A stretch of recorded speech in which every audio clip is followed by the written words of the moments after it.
দল বিএনপি আপনাদের দল, সাধারণ মানুষের দল।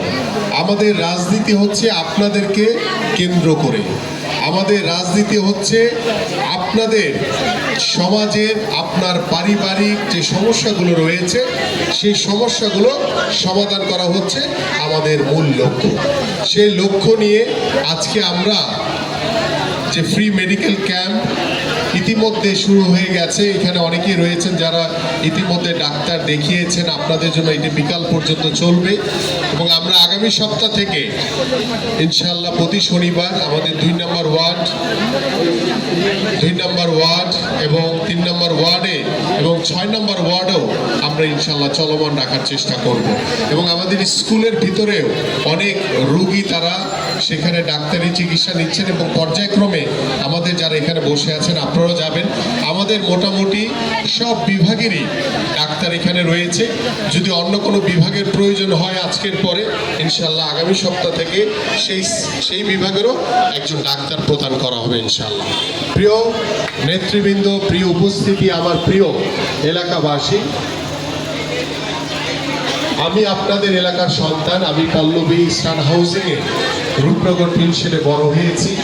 দীর্ঘ 17 বছর বাংলাদেশ ফুটবল টিমে খেলেছি।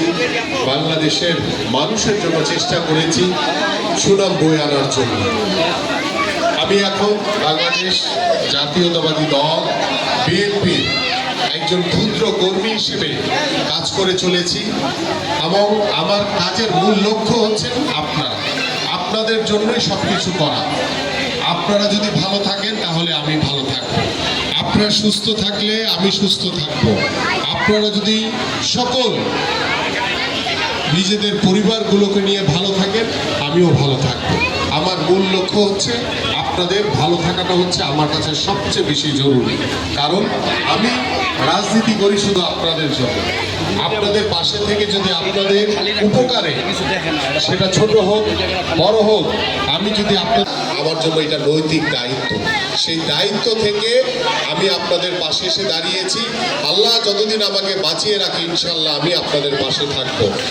আমি আরেকটি বিষয় উল্লেখ করতে চাই যে আমাদের যে উর্দুভাষী যে ক্যাম্পগুলো রয়েছে সেখানে আপনাদের স্থায়ী বাসস্থানের এখনো বন্দোবস্ত হয় নাই। আমরা ইতিমধ্যে আমি আমাদের মাননীয় ভারপ্রাপ্ত চেয়ারম্যান জনাব তারেক রহমানের সাথে কথা বলেছি। তিনি আমাকে বলেছেন যে আল্লাহ পাক যদি আমাদেরকে নির্বাচিত করে, আমরা যদি সরকার গঠন করতে পারি, আপনারা যে সকল উর্দুভাষীরা বিভিন্ন ক্যাম্পে রয়েছেন আপনাদের সকলের জন্য স্থায়ী পুনর্বাসনের ব্যবস্থা করা হবে, যাতে আপনাদের ভিতরে কখনো আতঙ্ক তৈরি না হয়। এই বোধহয় আমাকে উঠাই দিল, এই বোধহয় আমাকে উচ্ছেদ করে দিবে, এই ধারণা আমরা পরিবর্তন করতে চাই। আমরা আপনাদের জন্য স্থায়ী পুনর্বাসনের ব্যবস্থা করব ইনশাআল্লাহ, আল্লাহ পাক যদি আমাদেরকে কবুল করে। এবং পাশাপাশি আপনাদের যেটি আমি বলছি যে স্বাস্থ্য কেন্দ্র হবে, ঠিক একইভাবে আমরা শিক্ষা ব্যবস্থার উন্নয়ন করব। আপনাদের সন্তানদের জন্য, আপনাদের অসহায় মানুষগুলোর পাশে দাঁড়িয়ে আমি সবসময় চেষ্টা করব যে আপনাদের সন্তানদেরকে প্রত্যেকটি ওয়ার্ডে, প্রত্যেকটি নির্ময়ের এলাকায় আমরা স্কুল নির্মাণের মাধ্যমে বিনামূল্যে আমি আমাদের সন্তানদের জন্য শিক্ষা ব্যবস্থা নিশ্চিত করতে চাই। আমি বক্তব্য দীর্ঘায়িত করব না, ছোট্ট করে দুটি লাস্ট কথা বলে শেষ করব। আপনারা জানেন যে আগামী ফেব্রুয়ারিতে জাতীয় ত্রয়োদশ সংসদ নির্বাচন, সে নির্বাচনকে লক্ষ্য রেখে বাংলাদেশ জাতীয়তাবাদী দল বিএনপি প্রত্যেকটি সাধারণ মানুষের কাছে যাচ্ছে, তাদের সাথে কথা বলছে, তাদের সাথে পরামর্শ নিচ্ছে। আপনাদের সাথে কথা বলে পরামর্শ নিয়ে আপনাদের সমস্যাগুলো শুনে আমরা চেষ্টা করছি আপনাদের এই সমস্যাগুলো সমাধান করার জন্য। পাশাপাশি যে সমস্যাগুলো আমরা এখন সমাধান করতে পারছি না, ইনশাআল্লাহ আপনাদের কাছে ওয়াদাবদ্ধ আগামী নির্বাচনে আপনাদের ভোটে বাংলাদেশ জাতীয় প্রচার অপচেষ্টা, ওই যে পিয়ার পদ্ধতি, আপনারা জানেন পিয়ার পদ্ধতি সম্পর্কে? কেউ জানেন? আপনারা পিয়ার পদ্ধতি সম্পর্কে কেউই জানে না। এবং বাংলাদেশের 95% থেকে শুরু করে 99% মানুষ পিয়ার পদ্ধতিতে নির্বাচন চায় না। কিন্তু ওই একটি ইসলামিক দল তারা পিয়ার পদ্ধতির কথা বলে, কারণ তারা জানে যে তারা তো জনগণের সমর্থন তাদের কাছে নাই।